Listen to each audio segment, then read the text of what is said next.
Har du?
Presidents, Prime Ministers, Excellencies, business leaders, ladies and gentlemen, everybody here, heartfelt welcome to Copenhagen, heartfelt welcome to Danish Industry. My name is Lars Sandal Sørensen. I'm CEO of Danish Industry, and it's my great honor to be your host and to welcome you here on this very, very special occasion while visiting Denmark and Copenhagen. What unites us all here today is a deep concern about Europe's competitiveness and security, but there is also a shared belief Europe's setback can be turned into a comeback when and if political leaders and business leaders in a spirit of partnership make the right decisions fast.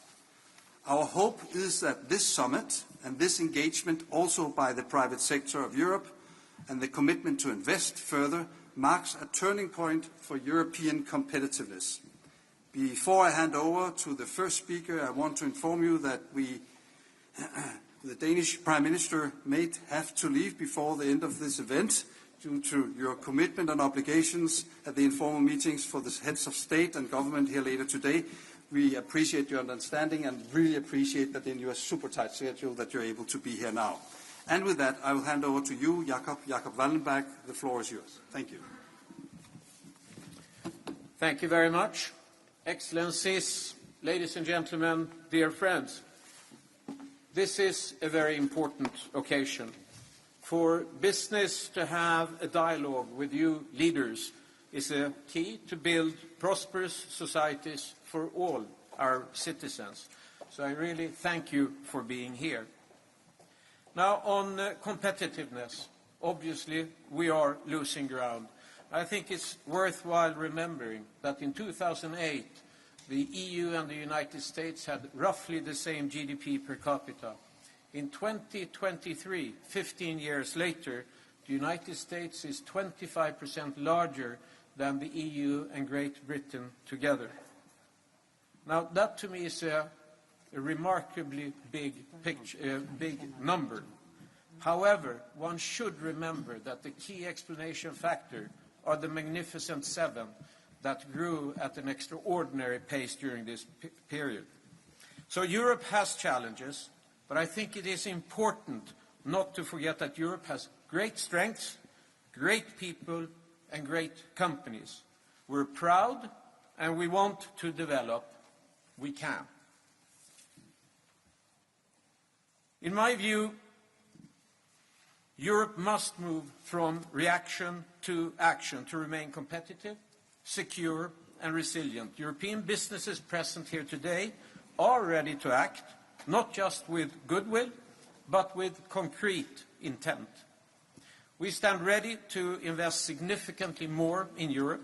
On average, these companies stand ready to increase their investment levels in Europe by 50% towards 2030. If all large European companies match this level of investment increase, Europe would be on track to close most of the 800 billion annual investment gap outlined by Draghi. But this hand comes with a clear message. We are ready if you are.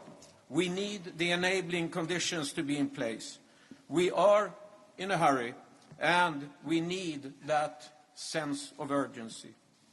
We're good at innovation in Europe, but we have not created the right circumstances to allow our innovations to grow from startups to scale-ups and then to big companies.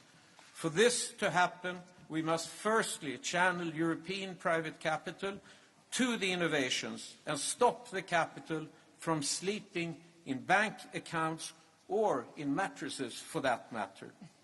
Remember, Sweden, Denmark and the Netherlands stand for roughly 70% of all European savings in equities.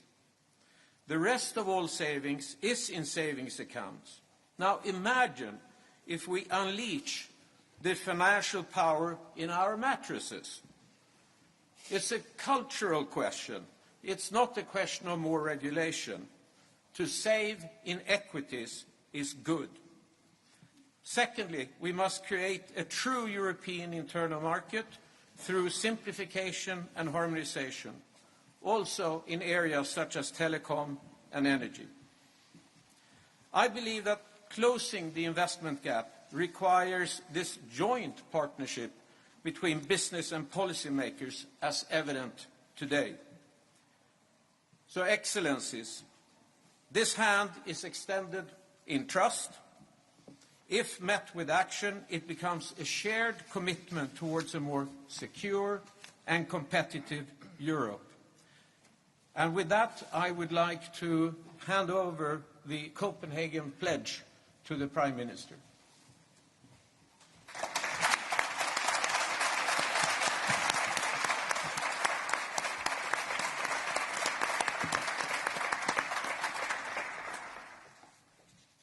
Thank you, Jacob, and thank you all for being here today. Your commitment today means a lot to all of us standing here. And I would like to start by saying that I believe that we are on an important mission together, not only in looking into the beds where the European sleeps, I understand, but also, of course, to create a much stronger Europe, a Europe that is able to compete globally, and a Europe that is capable of defending itself. I totally agree with you, Jacob. Europe is an amazing continent. Some of the world's greatest and most innovative companies were established here, and I see many of you represented here today. But as we all know, we are also challenged. Our competitiveness is challenged. And we risk falling behind a global race going faster than ever before. As everybody here knows, it's often said that US innovates, China replicates, and we regulate. And unfortunately, part of this line is true. We have to change it. Together, we need to lay the foundation for a even stronger and richer and, of course, also more resilient Europe. I am very happy to see that the defense industry is so well represented here today. With the war going on in Europe, we face, and I know that everybody knows that now, we face the greatest security challenge since the end of the Second World War, hybrid warfare and violations of NATO's airspace. So we have to be able to defend ourselves. And the purpose of the informal European Council later on today is actually to assure that we can achieve that. So we need to translate military needs into very concrete deliveries from you. Our ability to scale up production. We have to remove barriers, and we have to deliver real capabilities. All that is very crucial. So to put it very shortly, if you do not succeed, then we will not succeed, and that cannot be the conclusion about Europe. And we cannot wait for others to do the job for us as Europeans. The era of buying cheap energy from somewhere, goods and security from abroad is over. And we need to take on the responsibility on our own shoulders. That's the purpose of the meetings today, and I think we have started it very well out of by being here. So once again, thank you. And Emmanuel, the French President, welcome.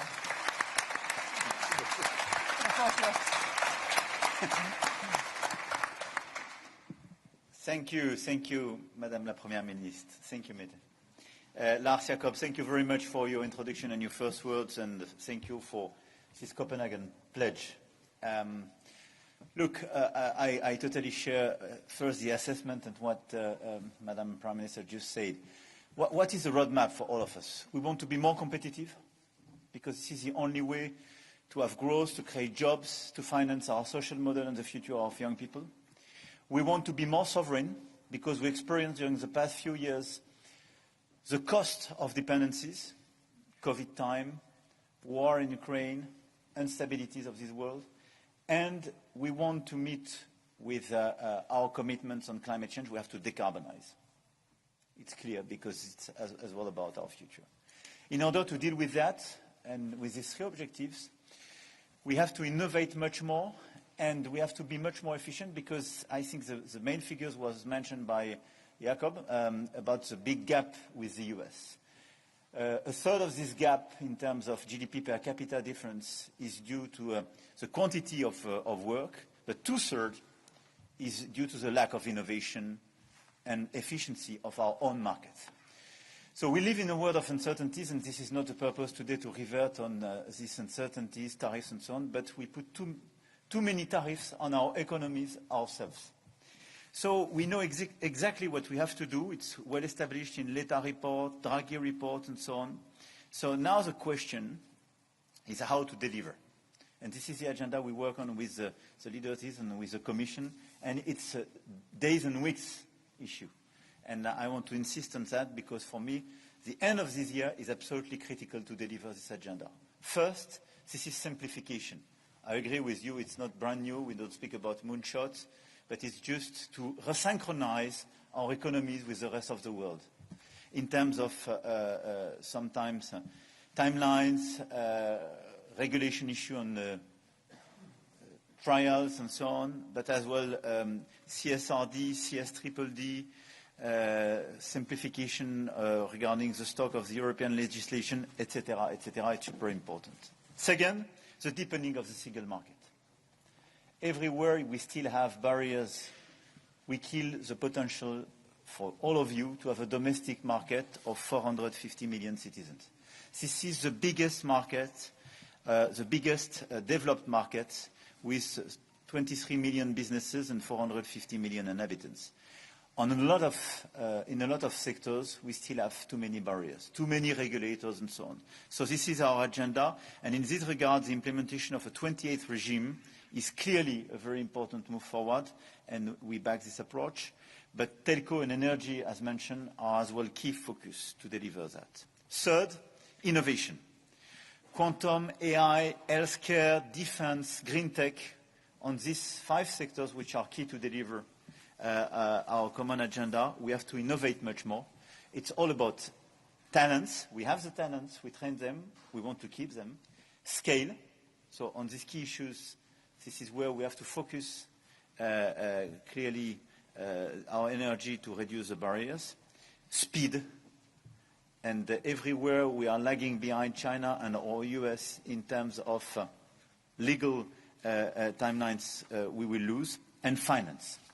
This is why the 4th point is about capital market union. It's a very important point in this competitiveness and growth agenda. And today we have a strong alignment amongst all of us. So it's simplification of the current regulation, because you were right. 75% of the financing of the economies in Europe are financed through banks and insurance. And we put ourselves a regulation not to finance anything in equity through banks and insurance. So simplification of this regulation, securitization program to be delivered end of the year at our level and submitted next year to become a reality in 2026. And obviously the capital market union itself, with the reform of the supervision and simplification of our procedures, and incentives to go to equity and innovation. We are the biggest place for savings, but a third of these savings just go to finance bonds and equity elsewhere, which is crazy.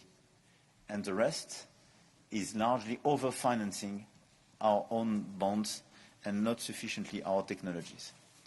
5th, climate and energy. And this is the work we will finalize in the weeks to come to have enablers, but it's clear that if we want to deliver, and we are committed to this agenda, we have to work very hard, and I don't want to be too long, but we have a few moonshots on climate and energy and decarbonization in terms of financing and organization. And my last point is about European preference. It was still recently an awful word, totally impossible to be pronounced in a business meeting. But this is a necessity, because we are the unique crazy place where we don't protect our domestic players. In the US, you have a US agenda. In China, it's no more a Chinese preference. It's a Chinese exclusivity sometimes. In Europe, this is the only place where you can finance with the taxpayer money 100% non-European players. This is the only place where you put regulations on your players, but at the same time you negotiate the lifting of barriers with non-European players with a double standard. This is impossible just to pursue such an approach. And what we are doing on steel, for instance, is a very important point, because this is just protecting our players. It's not protectionism. This is part of this resynchronization. We have to accelerate, we have to innovate, we have to finance much more, we have to clearly be super innovative, but at the same time, if we want to remain sovereign, we have to protect the existing players when they suffer about the absence of level playing field.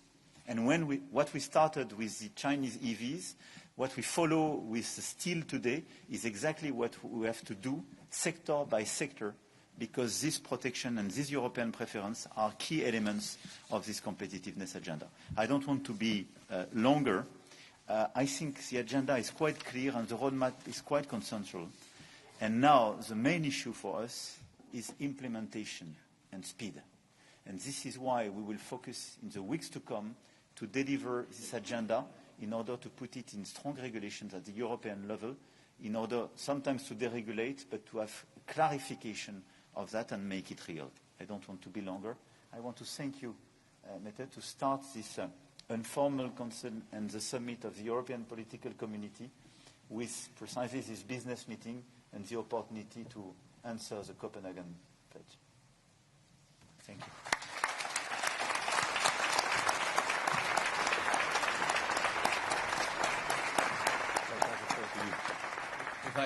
If I could leave the word Prime Minister Tusk. Thank you very much for your invitation. It was my almost obsession during our Polish presidency, what we are talking about here today. I mean, especially the regulation. I know you prefer the term simplification. I prefer the term deregulation, and I know why. Competitiveness is something that we have been talking about for the last 20 years, I think. But have we really implemented it? The single market is our most powerful instrument in favor of competitiveness. But when I again became Polish Prime Minister at the end of 2023, I found the same barriers, or even more barriers, to the single market as the ones that were there than 10 years before. The single market is not just a free trade area. It is a common good, so we need to have an honest diagnosis and act on the problems that we identify. I think that I can say that we in Poland have done our homework, and we have done the diagnosis work. And we didn't do it by ourselves, by the government alone. We have worked hand in hand with our businesses, our managers, business organizations, hand in hand with those who are the addressees of what we do. So, what is it about? First, as I said, the regulation. The EU has been legislating over the years, adding layer after layer. We in the EU have become a regulatory power, for sure, nationally and at EU level. This has to stop. Both the European Council and the Commission have understood it by now. The simplification omnibuses have been an absolute priority of the Polish presidency, same for the Danish presidency, thanks to Mette and Ursula, who are bringing this project forward really forcefully. The delivery is painful, but I can assure you that none of us will give up, and we will deliver. For you, the European companies, in a world of geopolitical uncertainties, of new tariffs, of very brutal world competition, we truly need to make life of our companies easier. Second, ambitions matching reality. And our reality today and tomorrow, I think everybody here will agree, is security. And security means armaments. Armaments means steel. Steel means reindustrialization. We have to be self-sufficient. We cannot outsource our security. But because of our energy costs, the highest in the world, and of course our climate regulations, companies are leaving Europe. I don't want to spoil the good atmosphere here and the good mood, and I fully understand your argumentation, Emmanuel. And yes, we have to protect our companies, especially our steel companies in Europe, in Poland, everywhere. But the reality is very brutal. I remember my last discussion with the biggest producer of steel in the world, and very active in Poland also. And he was brutally clear with me. There is no chance to continue his work on our continent with our overregulation, high energy prices. And this is why, not only for him, today the United States, Canada, Brazil is radically more attractive than Europe. And we have to be frank to each other with this. And as you know, we have no time. In the next few, not years, but months, it will be too late if we are not ready to react today to this.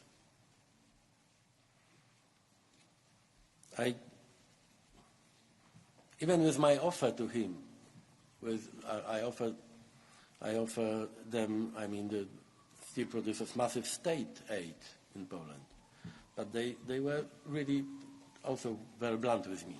It's about business model, not about 1 or 2 or 3 actions with state aid or even European money. And this is why we have to think about our a real acceleration when it comes to the regulation process. Our ambitions cannot mean that we continue to impose new burdens on companies. It cannot mean that because of Europe, companies lose competitiveness vis-à-vis the world. Look at the world around us. We, Europe, are responsible for only 6% of the world's emissions. We cannot constantly be the ones who reduce emissions at a pace that no company can bear. We cannot constantly increase our ambition when others do not. That is exactly what competitiveness should be about. Yeah, we should be ambitious, and we are, but we have to do it wisely and responsibly. And of course, we have to do it together with our companies, managers, businesses. This is the only way to succeed. Thank you.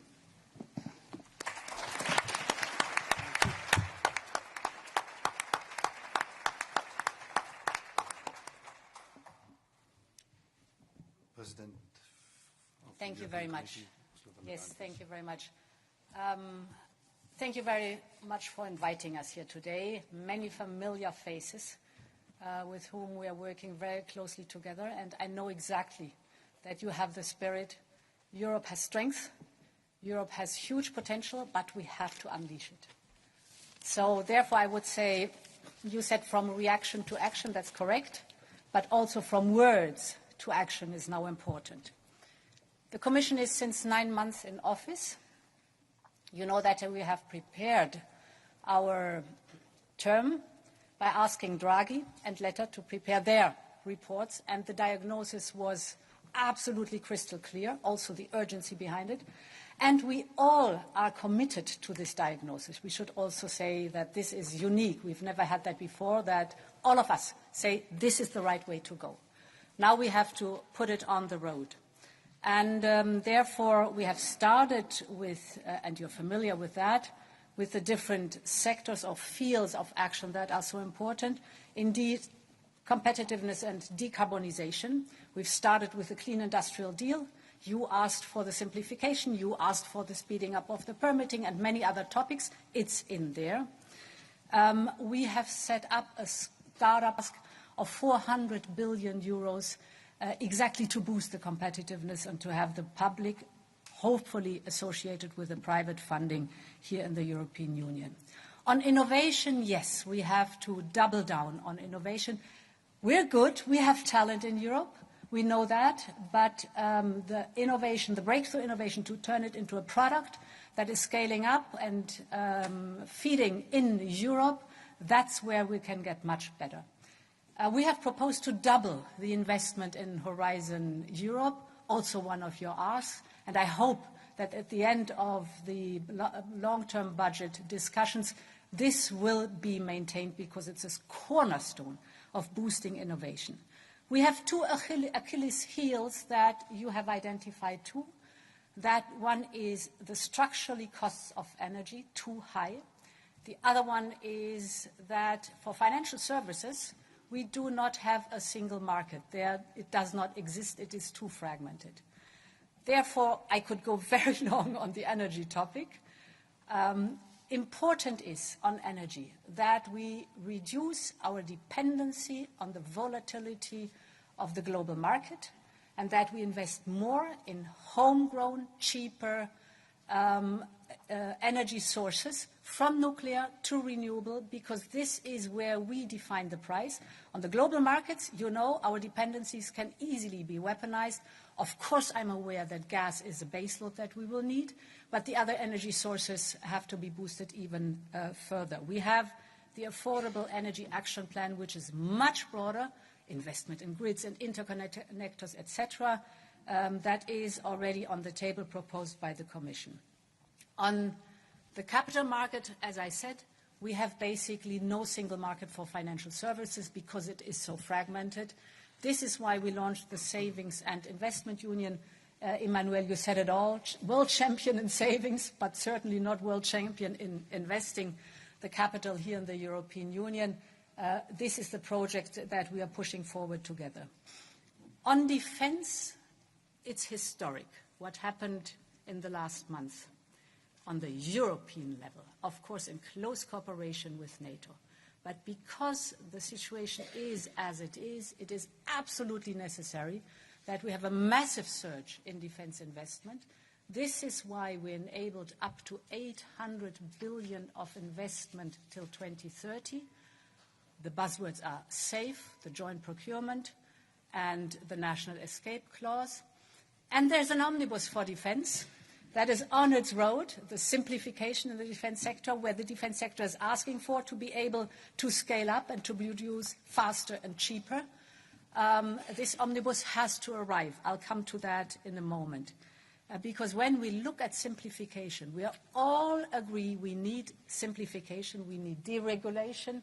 We need it on the European level. Actually, we also need it on the national level what the gold plating is concerned. So don't get me wrong on that one. But I hope that with the omnibuses, we are a good example, so others can also follow. There's one point that is crucial. We have now 6 omnibuses on their way. I started the first one in February. None of them has yet arrived at its goal, at its destination, because the co-legislators also have to do their job. And they have to come to an agreement. Before it's not agreed, you have no change. Even if we've put it on the road, you don't feel any change. These 6 omnibuses are 8 billion reduction of bureaucratic burden for you. But they will only arrive if the co-legislators finally agree. And therefore, next time when we have such a meeting, the Council is here, the Commission is here, the business sector is here. I would like to see the European Parliament here too, because we need them also to move the whole ship forward. Not the whole Parliament. Also, we don't have the 27 member states here, so not the whole Parliament, but they have a representation. Invite the leaders of the political groups so that they also can sense the urgency that is behind getting the job done. Of course, they can change our proposals. That's democracy. But get the job done. That's the point where I'm behind it. To look forward, indeed, the 28th regime is top of our agenda. Emmanuel, you spoke about it. I want to mention one topic that is absolutely crucial, and this is the headline overall, and this is artificial intelligence. We have to embark on that journey. Our companies hold more than half the global market in industrial automation solutions. We have a wealth of data. If we turn this in application, my God, what could we do? So I need you also there on this topic, but there's a huge potential untapped that Europe can unleash. I have a last point. That is homework, yes. For example, simplification in the single market, tear down the barriers. That's a terrible 10 that we address. But almost the whole world is now asking for free trade agreements with us. And that's a huge opportunity. We have concluded in these 9 months with Mexico, with Mercosur, with Switzerland, and just last week with Indonesia, a mining giant. In the pipeline are for this year India, Malaysia, and others that are, for example, the TPP countries that want to work close with us. This is a huge opportunity for our business to have the global market. If you look at Mercosur, it's 770 million people and a quarter of global GDP. So also a potential to tap into. You said, dear Jacob, you are extending your hand. Thank you so much. I know this by experience. Let us grab your hands, hold tight together, include the European Parliament, and make it happen. Thank you very much.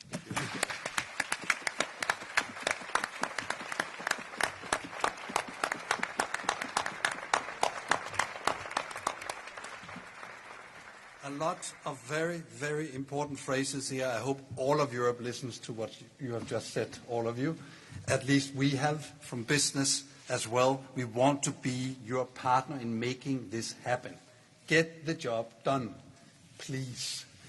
And I think it is super encouraging to listen to your analysis and your strength and believe in the importance of making this happen. It has an incredibly important effect on us. But there is also another dimension, the psychological effect of action, of things really happening. And we are at a stage now where the global situation forces us as industry so much that we need the psychological effect of you also showing the way and making it happen so we can feel it. So we know it's difficult. Somebody said this morning early that it's not only a talk about what's possible. We need to talk about what's necessary. And we need to get this done because it's necessary. So I hope you feel our commitment. It's a very, very seldom occasion that you have such a big group of the biggest companies, global companies in Europe who want to invest in Europe right at your hand to grab it and to promise investment if you give us the right framework. So with that, I would like to conclude this formal part of the event and thanking you dearly for making time to come around and meet European industry here in Denmark while you're here. Hope you will like Denmark and Copenhagen and have a good visit. You have been here before. I know you have had good experiences here. And I hope that will also continue in your very important meetings going forward. Also on security, because security and competitiveness goes hand in hand. You cannot separate it, which we have also spent time discussing last night and this morning. So we are confident that we today marks an even stronger partnership with you and our commitment between European businesses and EU leaders to take real action on Europeans' competitiveness and security. And I now invite you, dear heads of state and government and business leaders, excellencies, to proceed to the designated area. It sounds like I'm in an aircraft, but I'm not. To the designated area just down here in the back and continue the conversation in a more informal setting. Thank you so much for your words and for being here. Thank you.